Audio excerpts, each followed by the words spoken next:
Rok 1596. Nad rzeką Sułą w pobliżu Łubniów stoi otoczony kozacki tabor. Wewnątrz znajdują się nie tylko uzbrojeni powstańcy, lecz także ranni, kobiety, dzieci i obozowa czelać. Kończy się żywność, brakuje wody, padają konie. Wśród oblężonych narasta strach, głód i wzajemna podejrzliwość.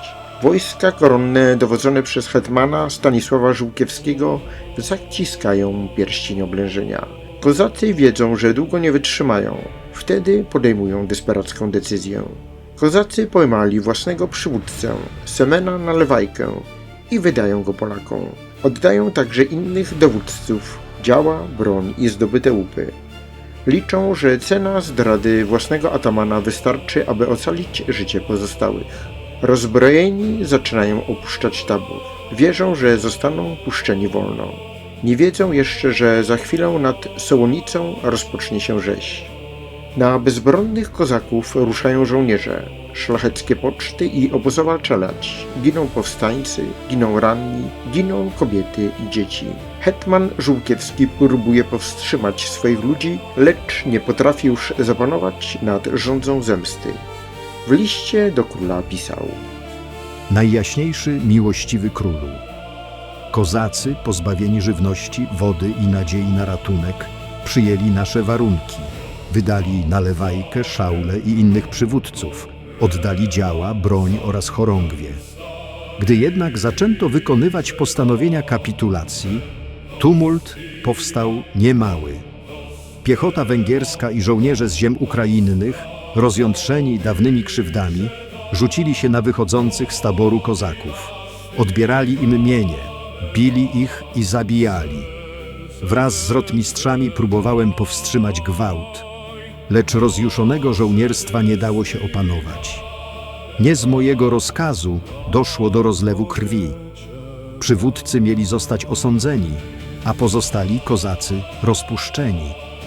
Bunt został stłumiony, lecz zwycięstwo nad Sołonicą splamiła krew ludzi, którzy złożyli broń. Nad brzegiem Suły pada od 1000 do 1500 ludzi, być może więcej. Sołonica staje się symbolem złamanej przysięgi i przestrogą, którą kozacy będą pamiętać przez następne dziesięciolecia. To właśnie tutaj, jeszcze przed powstaniem Chmielnickiego, przed Badochem, Bersteczkiem i wyprawami Stefana Czarnieckiego pojawił się jeden z pierwszych wielkich aktów zbiorowego odwetu w konflikcie polsko-kozackim. Od tej chwili każda kolejna masakra będzie usprawiedliwiana wcześniejszą zbrodnią przeciwnika. Zemsta zacznie rodzić zemstę. A ziemie Ukrainy pogrążą się w spirali przemocy, której przez dziesięciolecia nie będzie potrafiła zatrzymać ani Rzeczpospolita, ani kozaccy hetmani. Dziś opowiem Wam o aktach odwetowych i pacyfikacjach wojsk Rzeczypospolitej na ziemiach dzisiejszej Ukrainy.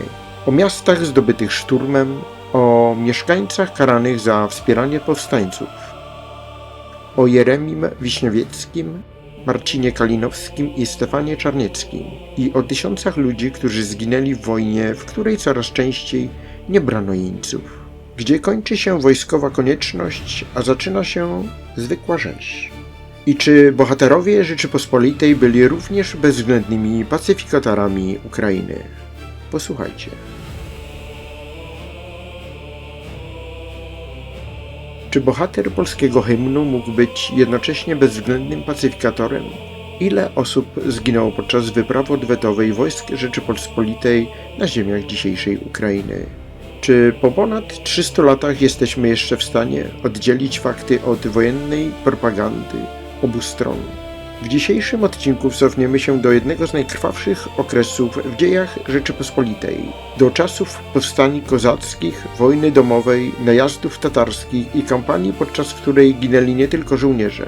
Ofiarami byli również jeńcy, mieszczanie, chłopi, kobiety i dzieci. Od razu trzeba zaznaczyć jedną rzecz. Słowo Ukraina oznacza tutaj ziemie, które w XVII wieku znajdowały się w granicach Rzeczypospolitej, a obecnie należą do państwa ukraińskiego. Pod określeniem Wojska Rzeczypospolitej kryją się natomiast nie tylko regularna armia koronna. Były to również prywatne oddziały magnackie, a w późniejszych kampaniach także sprzymierzeni z koroną kozacy i Tatarzy krymscy. Nie będzie to próba wybielania jednej strony i obarczania całą winą drugiej. Wojna po 1648 roku szybko zmieniła się w spiralę zemsty. Mordy dokonywane przez wojska kozackie i tatarskie wywołały odwet strony koronnej. Polskie pacyfikacje stawały się uzasadnieniem kolejnych masakr jeńców i ludności cywilnej. Pierwsze wydarzenie, od którego warto rozpocząć, jest Łysianka w 1630 roku. Mieszkańcy miasta aktywnie popierali powstanie kozackie Tarasa Federowicza, nazywanego Tarasem Frisułą. W odwecie strażnik koronny Samuel Łaszcz wkroczył do Łysianki podczas Wielkanocy. Według ukraińskiej encyklopedii historii Ukrainy jego ludzie wtargnęli do miejscowej cerkwi i wymordowali uczestników nabożeństwa. Wydarzenie zapamiętano jako rzeź łysiańską. Nie znamy liczby zabitych, nie zachował się żaden wiarygodny spis ofiar. Wiemy jednak, że nie było to zwykłe starcie dwóch oddziałów wojskowych. Akcje celowo skierowane przeciwko mieszkańcom miasta jako karę za poparcie powstania. 18 lat później wybuchło wielkie powstanie Bohtana Chmielnickiego. Po klęskach wojsk koronnych pod Żółtymi Wodami i pod Korsuniem na wschodnich ziemiach Rzeczypospolitej rozpoczęły się fale mordów na szlachcie, duchowieństwie katolickim i unickim oraz ludności żydowskiej. W tej sytuacji książę Jeremii Wiśniowiecki wyprawił z Zadnieprza własne oddziały oraz tysiące uchodźców. Jego marsz nie był jednak wyłącznie akcją ratunkową. Stał się również wyprawą odwetową. W Pochrebyszczach, po ustaleniach, że część władz miejskich współpracowała z powstańcami, książę nakazał wbić na pal wójta, kilku rajców oraz prawosławnych duchownych. Historyk Mirosław Nagielski wskazuje, że szlak pochodu wojska Wiśniowieckiego w stronę Konstantynowa znaczyły kolejne miejscowości karane za wspieranie powstańców albo odmowę współpracy z wojskami księcia. Nie znamy jednak łącznej liczby ofiar tej kampanii. Próba podania jednej konkretnej liczby byłaby zgadywaniem. W 1651 roku nastąpiła kolejna eskalacja konfliktu. Hetman polny koronny Marcin Kalinowski uderzył na Krasne, gdzie znajdował się pułk kozacki Daniły Neczaja. Miasto zostało zdobyte po krwawych walkach. Według badań Mirosława Nagielskiego po stronie kozackiej zginęło około 2000 ludzi. Jeńców praktycznie nie brano. Śmierć poniósł również pułkownik Neczaj. Trzeba jednak zaznaczyć, że większość zabitych stanowili prawdopodobnie uzbrojeni kozacy. Krasne był więc jednocześnie bitwą, zdobyciem miasta oraz brutalną pacyfikacją wojskowego ośrodka powstańców. Kilka miesięcy później doszło do wielkiej bitwy pod Beresteczkiem. Po ucieczce Tatarów wojska kozackie schroniły się w umocnionym taborze położonym pośrodku bagien nad Łaszówką. Oblężenie trwało 10 dni. 10 lipca 1651 roku większość regularnych wojsk kozackich wydostało się z obozu. W taborze pozostawali jedynie ranni, część piechoty, służba obozowa, kobiety i dzieci. Kiedy wojska koronne wtargnęły do obozu, złość wyładowana na tych, którzy nie zdołali uciec. Ginęli uzbrojeni obrońcy, ale również bezbronna czelać oraz ludność cywilna. Dawne relacje mówiły nawet o kilkudziesięciu tysiącach zabitych. Współczesne badania archeologiczne wskazują jednak, że realne straty wynosiły prawdopodobnie od 3 do 4 tysięcy ludzi. To znacznie mniej niż liczba powtarzana w dawnych kronikach, lecz nadal była to masakra na ogromną skalę. Beresteczko stało się później jednym z argumentów używanych przez stronę kozacką dla usprawiedliwienia odwetu na polskich jeńcach pod Batochem. Po zawarciu ugody białocerkiewskiej chorągwie koronne zostały rozlokowane również na Czechryniowszczyźnie. Dochodziło tam do konfliktów z miejscową ludnością, która nie chciała dostarczać wojsku żywności i kwater. W odwecie żołnierze pułku Sebastiana Machowskiego mieli wyciąć mieszkańców miejscowości Lipowe i Rabuch, nie oszczędzając ludności cywilnej. Ekscesy te były później krytykowane nawet podczas obrad Sejmu Rzeczypospolitej. Rok później nastąpiła tragedia pod Batochem. Po rozbiciu armii Marcina Kalinowskiego kilka tysięcy polskich żołnierzy dostało się do tatarskiej niewoli. Bohdan Chmielnicki przekonał jednak Tatarów, aby wydali jeńców kozakom. W ciągu 2 dni wymordowano od 3,5 do 5 tysięcy polskich jeńców. Wśród zabitych znalazł się brat Stefana Czarnieckiego, Marcin. Nie mamy pewności, czy sam Stefan Czarniecki był świadkiem rzezi. Zachowane źródła tego nie potwierdzają. Nie ulega jednak wątpliwości, że śmierć brata i wielu towarzyszy broni wpłynęła na jego późniejszy stosunek do kozaków. Batoch stał się punktem przełomowym. Sporadyczne wcześniejsze mordowanie jeńców i mieszkańców zaczęło być traktowane niemal jak normalna metoda prowadzenia wojny. Wiosną 1653 roku Stefan Czarniecki wkroczył na Bracławszczyznę na czele silnego zgrupowania jazdy i dragonii. Oficjalnym celem było niszczenie kozackich garnizonów, odzyskiwanie miast i przywrócenie władzy Rzeczypospolitej. W praktyce kampania przekształciła się w ekspedycję karną. Oddziały Czarnieckiego zdobyły lub zniszczyły m.in. Borszczagówkę, Pochrebszcze, Żywotów, Jakubówkę, Niemirów, Kalnik oraz Ilińce. Historycy opisują tę wyprawę jako serię masowych egzekucji, grabieży i podpaleń. Zabijano nie tylko kozaków, lecz również mieszkańców podejrzanych o wspieranie powstania. Zdobyte miejscowości rabowano, a część zabudowań palono. Nie znamy pełnej liczby ofiar kampanii z 1653 roku. Źródła opisują zniszczenia miast i wsi, ale nie prowadzą dokładnego rachunku zabitych. Jest to szczególnie ważne, ponieważ w popularnych publikacjach pojawiają się czasami ogromne liczby ofiar przypisywane Czarnieckiemu. Najczęściej nie można ich jednak potwierdzić w źródłach. Czarniecki nie zdołał zdobyć Monastyrzyszcz. Podczas nieudanego szturmu został ciężko ranny w twarz. Pocisk przebił mu oba policzki. Nie zakończyło to jednak jego działań na Ukrainie. Wiosną 1654 roku ruszyła kolejna wyprawa nazwana kampanią humańską. Jej brutalność była jeszcze większa. Mirosław Nagielski podkreśla, że palono całe miejscowości. Zasadniczo nie brano jeńców.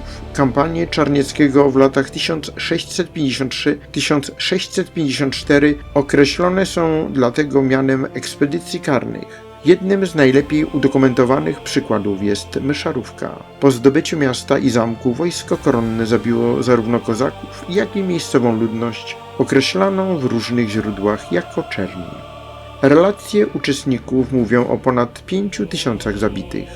To jedna z niewielu konkretnych liczb dotyczących pacyfikacyjnych działań Czarnieckiego, którą możemy przytoczyć na podstawie relacji pochodzących z epoki. Jeszcze tragiczniejszy był los Buszy w listopadzie 1654 roku. W mieście bronił się około 6000 oddział powstańczy, wspierany przez miejscowych mieszkańców. Pierwszy szturm odparto, zadając wojskom koronnym poważne straty. Obrońcy odmówili kapitulacji. Kiedy wojska Rzeczypospolitej przedarły się przez umocnienia, miasto stanęło w ogniu. Prawie wszyscy obrońcy zginęli podczas walki. 70 mieszkańców schroniło się w jaskini i nadal odmawiało złożenia broni. Żołnierze skierowali wtedy do wnętrza wodę z pobliskiego strumienia, zatapiając ukrytych ludzi. Czy w Buszy zginęło około 6000 osób? Najbezpieczniej powiedzieć, że śmierć poniosła większość z około 6000 obrońców oraz nieznana liczba mieszkańców. Nie potrafimy dokładnie oddzielić poległych podczas szturmu od ludzi zabitych po przełamaniu obrony. Wiemy natomiast, że Busza została niemal całkowicie zniszczona i już nigdy nie odzyskała dawnego znaczenia. Ostatnim wielkim akcentem pacyfikacyjnym działalności Stefana Czarnieckiego były wydarzenia na prawobrzeżu w latach 1664-1665. W działaniach wojsk koronnych uczestniczyli również kozacy hetmana Pawła Tetyry oraz Tatarzy krymscy. Połączone siły mogły liczyć od 20 do 30 tysięcy ludzi. Najbardziej znanym epizodem było oblężenie Stawiszcz. Miasto broniło około 8 tysięcy kozaków i mieszczan. Po 4 miesiącach bombardowań, głodu i kolejnych szturmów obrońcy skapitulowali w październiku 1664 roku. Czarniecki nakazał mieszczanom zapłacić wysoką kontrybucję przeznaczoną dla Tatarów oraz zdjąć dzwony ze wszystkich miejscowych cerkwi. W styczniu 1665 roku Stawiszcze ponownie się zbuntowało. Mieszkańcy i kozacy rozbili znajdujący się tam oddział koronny. Czarniecki wrócił pod miasto. Po jego zdobyciu wojska dokonały masakry nie tylko obrońców, ale również kobiet, dzieci i ludzi starszych. Stawiszcze oraz okoliczne wsie zostały spalone i zniszczone. Liczba ofiar pozostaje nieznana. Spotykane są czasami szacunki mówiące o 10 lub nawet 16 tysiącach zabitych.